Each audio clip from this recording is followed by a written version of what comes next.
আসসালামু আলাইকুম সবাইকে। উপজাতিদের নিয়ে আসা বিভিন্ন গুরুত্বপূর্ণ প্রশ্ন সহজে মনে রাখার টেকনিক নিয়ে আমাদের আজকের আয়োজন। আশা করি ভিডিওটি দেখার পর উপজাতিদের নিয়ে আসা সকল প্রশ্নের উত্তর আপনি সহজেই দিতে পারবেন। তো একটু গুরুত্বের সাথে টেকনিকগুলো দেখে রাখুন। প্রীতিতান্ত্রিক উপজাতি, উপজাতিদের মধ্যে কারা প্রীতিতান্ত্রিক তা মনে রাখার জন্য আপনি একটি লাইন মনে রাখবেন, তা হলো মামনির পিতার নাম চাকমা সাহা। তাহলে মা মনির মা থেকে মার মা, মনির থেকে মণিপুরী, চাকমা, সা থেকে সাঁওতাল, হা থেকে হাজং। তাহলে মার মা মণিপুরী, সাঁওতাল, হাজং এরা হচ্ছে পিতৃতান্ত্রিক উপজাতি। এরপরে রয়েছে, লক্ষ্য করুন, মাতৃতান্ত্রিক উপজাতি। তাহলে মাতৃতান্ত্রিক উপজাতি মনে রাখার জন্য ঠিকই একইভাবে একটি লাইন মনে রাখবেন। তাহলে টেকনিকটি হলো, গারো পাহাড়ে মায়েরা খাসি খাওয়ায়। জাস্ট এই লাইনটি মনে রাখবেন। তাহলে গারো ও খাসি থেকে খাসিয়া, অর্থাৎ গারো ও খাসিয়া এই দুই উপজাতি হচ্ছে মাতৃতান্ত্রিক উপজাতি।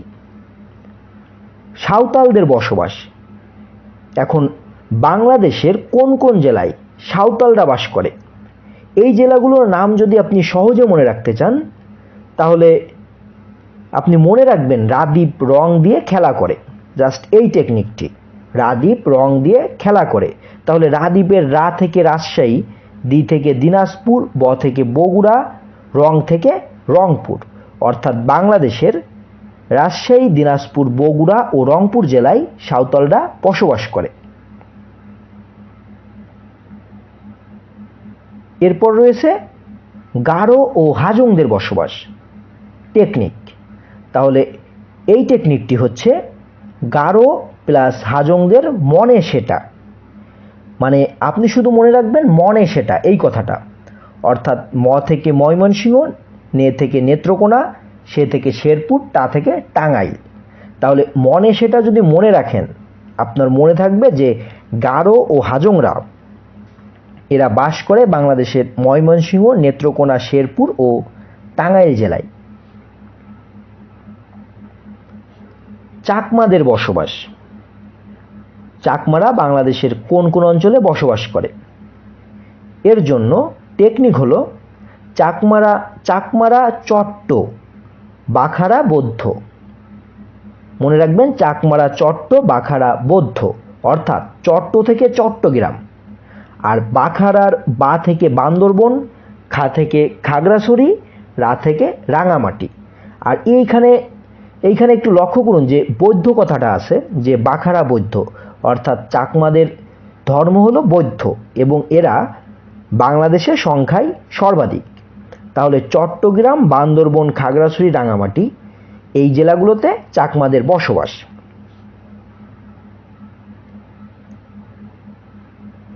মগ প্লাস ত্রিপুরা অর্থাৎ টিপরা এবং লুসাইদের বসবাস। মগ, ত্রিপুরা ও লুসাইদের বসবাস।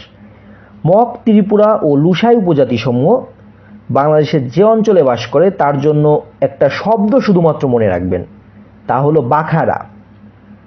যেমন বা থেকে বান্দরবন, খা থেকে খাগড়াছড়ি ও রা থেকে রাঙামাটি। তবে শুধুমাত্র আপনি বাখারা কথাটি মনে রাখলেই মগ, ত্রিপুরা ও লুসাইদের বসবাস কোন অঞ্চলে তা মনে রাখতে পারবেন। খাসিয়া প্লাস মণিপুরীদের বসবাস কোথায়? এখন খাসিয়া ও মণিপুরীদের বসবাস আপনার জানতে হলে আপনার মনে রাখতে হবে খাসিয়া ও মণিপুরী সিম ভালোবাসে। জাস্ট এই লাইনটি, যে খাসিয়া ও মণিপুরী সিম ভালোবাসে। তাহলে সিম থেকে হচ্ছে সিমের সি থেকে সিলেট, ম থেকে মাগুরা। আর এখানে যে ভালোবাসে কথাটা আছে, অর্থাৎ সিম ভালোবাসে, এই বা থেকে বান্দরবন। তাহলে খাসিয়া ও মণিপুরী সিম ভালোবাসে যদি লাইনটি আপনি মনে রাখতে পারেন তাহলে আপনার মনে থাকবে যে খাসিয়া ও মণিপুরীরা সিলেট, মাগুরা ও বান্দরবন ডিস্ট্রিক্টে বাস করে। এরপর আসবো রাখাইনদের বসবাস। একটু লক্ষ্য করুন, এখানে বলা হয়েছে রাখাইনরা পেটুক। জাস্ট পেটুক কথাটার মধ্যে ডিস্ট্রিক্ট দুইটি রয়েছে, অর্থাৎ পেটুকের পটু অর্থাৎ পটুয়াখালী এবং ক থেকে কক্সবাজার অর্থাৎ রাখাইনরা বাস করে পটুয়াখালী ও কক্সবাজার ডিস্ট্রিক্টে। বান্দরবান জেলায় বসবাসরত উপজাতি। টেকনিক, এখানে খুবই একটি মজার টেকনিক রয়েছে, তা হলো মামু বান্দরবনের পাত্রীগুলো খুব চকচকে কালো, অর্থাৎ একজনকে মামু সম্বোধন করে বলা হয়েছে যে মামু বান্দরবনের পাত্রীগুলো খুব চকচকে কালো। খুবই মজার একটি লাইন। তাহলে এটি যদি আপনি মনে রাখতে পারেন তাহলে মনে থাকবে যে বান্দরবন জেলায় কোন কোন উপজাতি বাস করে। যেমন মামু থেকে আসছে, মামুর মা থেকে মারমা, মু থেকে মুরাং, এবং পাত্রীর পা থেকে পাংখ, ত্রি থেকে ত্রিপুরা, এবং খুব অর্থাৎ খুবের খু থেকে খুমি, ব থেকে বনযোগী।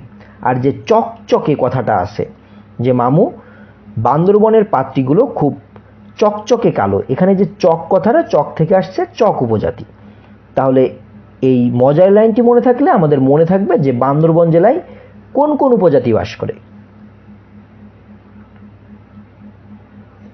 পার্বত্য চট্টগ্রামে বসবাসরত উপজাতি।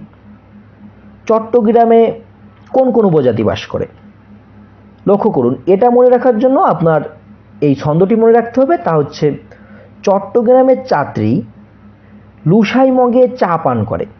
চট্টগ্রামের চাত্রী লুসাই মগে চা পান করে। তাহলে চাত্রীর চা থেকে চাকমা, ত্রি থেকে ত্রিপুরা, লুসাই ও মগ, অর্থাৎ লুসাই একটা উপজাতি, মগ একটা উপজাতি। তাহলে কি দাঁড়ালো? সর্বশেষ দাঁড়ালো যে চাকমা, ত্রিপুরা, লুসাই ও মগ এই উপজাতিগুলো পার্বত্য চট্টগ্রামে বসবাস করে।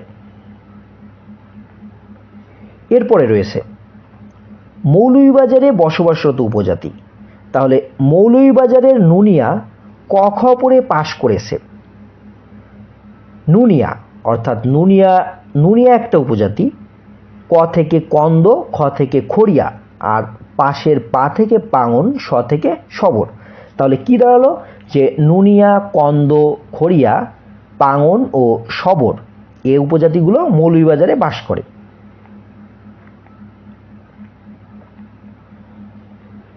সিলেটের বসবাসরত উপজাতি। টেকনিকটি হলো সিলেটের কুমু বেবির পাত্র হিসেবে নায়কের ভূমিকায়, এখানে কিন্তু ভূমিকায় বলা হয়েছে যে নায়কের ভূমিকায় অভিনয় করলো। তাহলে সিলেটের কুমু বেবির পাত্র হিসেবে নায়কের ভূমিকায় অভিনয় করলো। কুমু থেকে আসছে কু থেকে কুর্মি, মু থেকে মুখ, ববির বো থেকে বোনাস, বি থেকে বিন, র থেকে রবিদাস। পাত্র নায়ক, ভূমিকার ভূ থেকে ভূমিস, খা থেকে খাসিয়া। তাহলে কুর্মি, মুগ, বিন, বোনাস, রবিদাস, পাত্র, নায়েক, ভূমিস, খাসিয়া এই যে উপজাতিগুলো আছে সিলেটে এরা বসবাস করে, অর্থাৎ সিলেটে কিন্তু অনেক উপজাতির বসবাস। যে সকল উপজাতি মুসলমান, আমরা অনেকেই এটা জানি যে মুসলমান উপজাতি হচ্ছে পাঙন ও লাওস। এখানে টেকনিক হলো পালাও। এই পালাও কথাটা মনে রাখলে আপনি পাঙন ও লাওসের কথাটা দুইটা উপজাতির নাম দুইটা আপনার মনে থাকবে। অর্থাৎ পালাও পা থেকে আসছে পাঙন আর লাও থেকে লাওস, অর্থাৎ পাঙন ও লাওস এই উপজাতি দুইটি মুসলমান উপজাতি যা বাংলাদেশে বসবাস করে।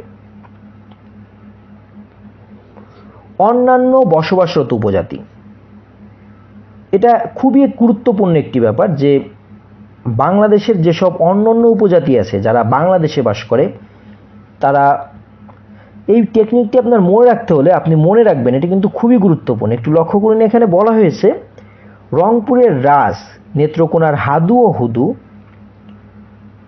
বগুড়ার ওরাও একত্রে ময়মনসিংহে হজ করতে যাবে। তাহলে রংপুরের রাস থেকে আসছে রাজবংশী, অর্থাৎ রংপুরে বাস করে হচ্ছে রাজবংশীরা। নেত্রকোনার হাদু ও হদু, নেত্রকোনায় বাস করে হাদু ও হদু উপজাতি। বগুড়ার ওরাও, অর্থাৎ বগুড়াতে বাস করে ওরাও উপজাতি। এবং ময়মনসিংহে হজ করতে যাবে, অর্থাৎ ময়মনসিংহে বাস করে হাজংরা, হজ থেকে আসছে হাজং। এখন আছে সর্বশেষে যে সকল উপজাতি বাংলাদেশে বাস করে না। তাহলে এটা মনে রাখার জন্য আপনি মনে রাখবেন আফ্রিদির মা জুনা, আফ্রিদির মা জুনা। তাহলে আফ্রিদি যে উপজাতি এটা বাংলাদেশে বাস করে না। এবং মা থেকে মাউরি, জু থেকে জুলু, না থেকে নাগা। তাহলে সর্বশেষ দাঁড়ালো যে আফ্রিদি, মাউরি, জুলু ও নাগা এই উপজাতি সমূহ বাংলাদেশে বাস করে না। তাহলে আজকের মতো এখানেই শেষ করছি। পরবর্তীতে এমন আর গুরুত্বপূর্ণ তথ্য পাওয়ার জন্য চ্যানেলটি অবশ্যই সাবস্ক্রাইব করে রাখবেন এবং আপনাদের মতামত অবশ্যই কমেন্ট বক্সে জানাবেন। ধন্যবাদ সবাইকে।